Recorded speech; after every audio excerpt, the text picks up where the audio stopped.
আল্লাহ রাব্বুল আলামিনের পক্ষ থেকে আজ এক নতুন ফেরেশতা আমি সাথে করে নিয়ে এসেছি, যেই ফেরেশতা পৃথিবীর কোন মানুষের কাছে যাওয়ার জন্য আসার জন্য অনুমতি চায় না, আজ আপনার খেদমতে আপনার কাছে আসার জন্য অনুমতি চায়।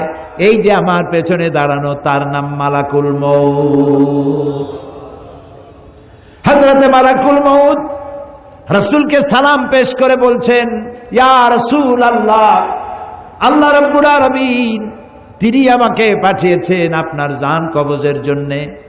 আমি এই পৃথিবীতে কারো জান কবজের জন্য অনুমতি চাই নাই, আপনার কাছে অনুমতি চাওয়ার জন্য আমাকে বলা হয়েছে।